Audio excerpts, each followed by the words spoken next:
Hay cosas en la vida que se heredan por nacimiento y que técnicamente nadie te puede quitar. Una casa, un apellido o una corona. En las monarquías antiguas las coronas se heredaban y con solamente ser familia del rey, ya sea hijo, sobrino, nieto, te aseguraba un destino digno y prácticamente tenías la vida hecha. Sin embargo, hubo un imperio donde las coronas no se heredaban, sino que se ganaban. Y hubo una mujer que se aprovechó de esta realidad y se apoderó de ella por más de 3 décadas. Esta mujer fue Catalina la Grande, la regente más poderosa de Rusia.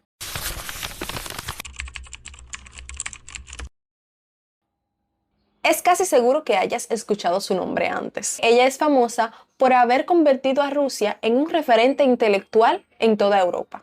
Bajo sus manos, Rusia pasó de ser un país pobre y casi desconocido a ser casi una potencia mundial. Pero aquí viene lo interesante.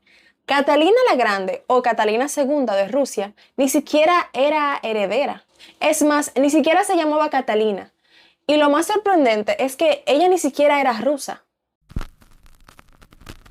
Para entender su contexto, primero hay que repasar su origen.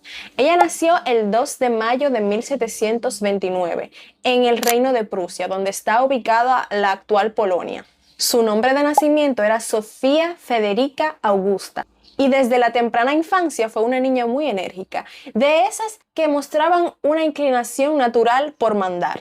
Sus padres, cuyos nombres no puedo leer y se los voy a dejar en la pantalla para que ustedes lo hagan, ellos eran príncipes. Sin embargo, sus territorios eran muy pequeños. O sea, ellos regían en un territorio muy pequeño de Prusia y prácticamente no tenían dinero y las tierras que tenían no eran suficientes para darles estatus. La madre de Sofía vivía muy inconforme por esta misma razón, ya que ella estaba arrepentida por haberse casado con un príncipe de menor estatus. Y por eso ella veía a su hija como un billete de cambio para ascender dentro de la sociedad. Así que la educación de su hija era lo más importante. A pesar de que ellos tenían problemas económicos, la educación de Sofía fue excelente. La misma Sofía o Catalina en sus memorias señala que su institutriz fue la mejor institutriz que se pudo haber tenido y la describió como la institutriz que todo niño debería tener. Gracias a ella, la niña se formó en poesía, matemáticas y otras ciencias. A los 10 años, Sofía ya había conocido a su futuro esposo, Pedro III, mediante los viajes que ella y su madre realizaban a diferentes palacios. En ese momento, ellos se agradaron, pero no pasaron de ahí porque luego no se volvieron a ver hasta ser adolescentes. Y en ese lapso de tiempo en el que no se vieron, Pedro fue declarado el único heredero a la corona rusa por parte de la emperatriz de ese entonces, Isabel I de Rusia, ya que él era el único nieto que quedaba vivo de Pedro el Grande. Aquí es donde la suerte comienza a jugar en favor de Sofía. Resulta que esta emperatriz, Isabel, tenía lazos familiares con la familia de Sofía y ésta le guardaba un profundo respeto hacia ellos. Aprovechando esta conexión, la madre de Sofía comenzó a enviarle correspondencia a la emperatriz para agradarla, presentando a su hija como la candidata adecuada para casarse con el heredero.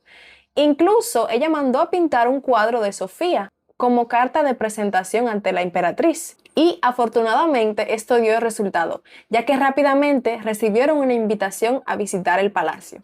En enero de 1744, Sofía y su madre abandonaron Prusia para perseguir una nueva vida en el país más grande del mundo.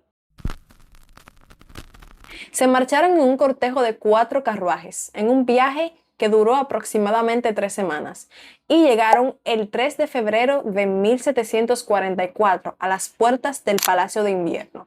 Allí se encontraron con un entorno cultural muy diferente al que estaban acostumbradas. Finalmente, el 9 de febrero se produjo el encuentro oficial con Pedro ante la presencia de la emperatriz. Y aunque Pedro la recibió con alegría al principio, detrás se sentía una matiz agridulce porque se notaba que él no la veía como una futura esposa, más bien la veía como una amiga o como compañera de juegos. Sofía se dio cuenta de este desinterés de inmediato, Pero en vez de desanimarse, ella tomó una decisión muy inteligente. Decidió integrarse por completo en la cultura rusa. Ella comprendió que para sobrevivir en esa corte primero debía pertenecer a ella. Así que se sumergió de lleno en la cultura, aprendió el idioma ruso muy rápido y se instruyó en los ritos y en la fe de la Iglesia Ortodoxa. Su entrega fue absoluta, casi obsesiva.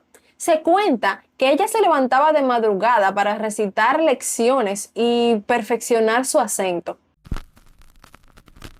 Para que su compromiso con la cultura rusa se hiciera notar, el 28 de junio de 1744, Sofía se comulgó oficialmente en la Iglesia Ortodoxa rusa. Y no solamente se cambió de fe, cambió de nombre. En ese mismo momento ella recibió el nombre de Catalina.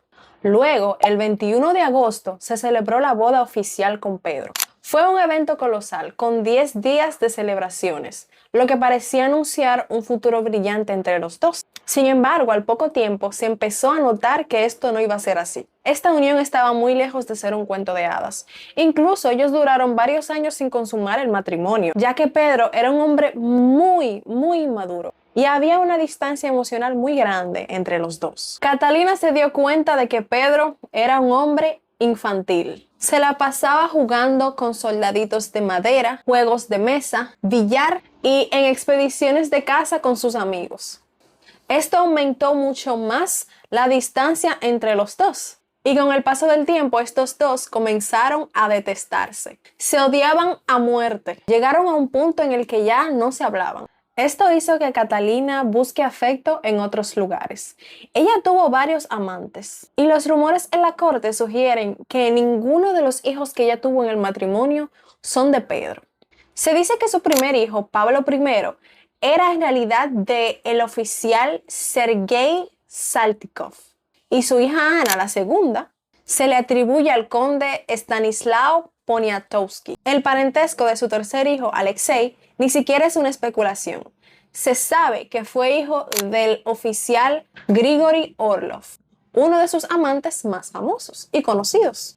A pesar de que este matrimonio se odiaba casi a muerte, Catalina hacía su mejor esfuerzo para mantener las apariencias. Durante estos años, ella lo apoyó en todo lo que pudo y toleró sus comportamientos erráticos con una paciencia casi sobrehumana. Pero ella no lo hacía por amor. Ella lo hacía por estrategia. Su estancia en el palacio dependía de Pedro y de su buena voluntad. Además, ella debía mantener a la emperatriz contenta, ya que esta mujer se podía deshacer de ella si lo consideraba conveniente. Ella vivió entre todas estas tensiones hasta 1761, cuando la emperatriz falleció.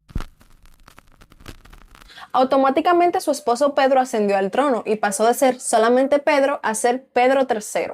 Y en consecuencia Catalina pasó a ser emperatriz consorte y a llamarse Catalina II, siguiendo la secuencia de Catalina I, quien también fue una emperatriz consorte de Rusia. Sin embargo, el reinado de Pedro no fue lo que se esperaba. Pedro convirtió el imperio en un gallinero. Tomaba decisiones tontas, no tenía sentido común, y su mayor desastre político fue firmar la paz con el Reino de Prusia, que llevaba en guerra con Rusia durante varios años y que ya Rusia estaba a punto de ganarla, y él lo echó todo a perder. Por esta razón, él se ganó la antipatía tanto de la nobleza como del mismo pueblo. Todo el mundo estaba en contra de Pedro, y Catalina se aprovechó de esto para presentarse ante todos como una alternativa. Ella se movilizó tanto que ya no la veían como la esposa del zar, la veían como la líder que Rusia necesitaba. Y ahí es cuando la cuestión de los amantes empieza a tener sentido. Grigori Orlov, el papá de su hijo Alexei, era un oficial muy influyente dentro de la Guardia Rusa y además era muy leal a Catalina. Él tenía 4 hermanos que también ocupaban posiciones importantes en el ejército. Juntos orquestaron una conspiración en contra de Pedro, con el apoyo tanto del pueblo como de la nobleza. Y el 28 de junio de 1762 pusieron el plan en marcha. Catalina tomó el poder con el respaldo total de la armada y se proclamó emperatriz de todas las Rusias. En realidad fue muy fácil deshacerse de Pedro, porque no tenía aliados. Todo el mundo estaba en su contra y todos los que se supone que estaban protegiéndolo se pasaron al lado de Catalina. y así, aislado y sin apoyos, fue arrestado tras apenas haber gobernado por 6 meses. Así de desastroso fue su reinado. Pero ese no fue su final. En realidad, le pasó algo mucho más triste. Poco después de su arresto, fue asesinado por Alexei Orlov, el hermano de Gregory Orlov, el amante de Catalina. Obviamente, este crimen era muy sospechoso porque este asesinato era muy conveniente para ella. Aunque no habían pruebas y realmente nunca se le acusó oficialmente de nada, se cree popularmente que ella fue la que lo mandó a matar. Ya con el camino despejado y el apoyo de todos, el 22 de septiembre de 1762, Catalina es coronada oficialmente como la emperatriz oficial y soberana de Rusia. Y a partir de este momento, la historia de este país iba a cambiar para siempre. Al llegar al trono, lo primero que ella se propuso fue convertir a Rusia en un país ilustrado. En ese momento, este país tan grande era bastante pobre, así que lo que ella hizo fue rediseñar por completo la administración, creando tribunales específicos para organizar la justicia y las finanzas. Y además de cambiar por completo el orden, también promovió el bienestar del pueblo. Mandó a crear hospitales y casas de beneficencia para garantizar la salud de los ciudadanos. Pero su compromiso más grande fue en la educación. Ella estaba convencida de que la educación era la clave del progreso. Así que mandó a crear por todo el país un sistema de escuelas de niños y niñas para todas las clases sociales. También fundó el primer instituto exclusivamente femenino, el Instituto Smolny. Y fue en este instituto donde los estudios pasaron de ser solamente militares a incluir temas como la filosofía y las artes. Pero a pesar de todos estos aspectos positivos, su gobierno tenía altas y bajas, ya que, aunque ella era una mujer que creía en las ideas modernas, Rusia seguía dependiendo del trabajo de los campesinos, que eran propiedad de los terratenientes. Ella intentó suavizar el sistema, permitiendo que las personas pudieran presentar quejas oficiales contra sus amos, pero ella no se atrevió a abolir oficialmente la servidumbre. Esto causó un descontento masivo, haciendo que en 1773 se levantara una protesta masiva de campesinos, el levantamiento de Pugachev. Un ex militar llamado Yemelian Pugachev se hizo pasar por la reencarnación de Pedro III, el ex esposo de Catalina, y les prometió a los campesinos que bajo su mando él les iba a garantizar su libertad. Esta revuelta fue muy grande. Sin embargo, terminó con la captura de este revolucionario y con su ejecución pública. Esto fue un golpe muy duro para la reputación de Catalina, ya que ella se mostraba ante el mundo como una líder ilustrada, pero ante los rusos, ella se mostraba como una líder autocrática. Su reinado duró 34 años y todas sus reformas y decisiones políticas hicieron que Rusia se levantara y se convirtiera en un imperio enorme. Todos estos logros la hicieron merecer el nombre de Catalina la Grande. Pero como ya nos lo ha demostrado la historia, todo tiene su final. El 7 de noviembre de 1796, fallece Catalina de lo que se presume como un derrame cerebral. Hoy se le recuerda como la mujer que, sin ser heredera ni rusa, se apoderó de la corona y dominó el país más grande del mundo con puño de hierro. Muchísimas gracias por llegar al final de este video. Si te gustó, dale like y suscríbete. Y si tienes algo que agregar, por favor déjalo en los comentarios. Bye.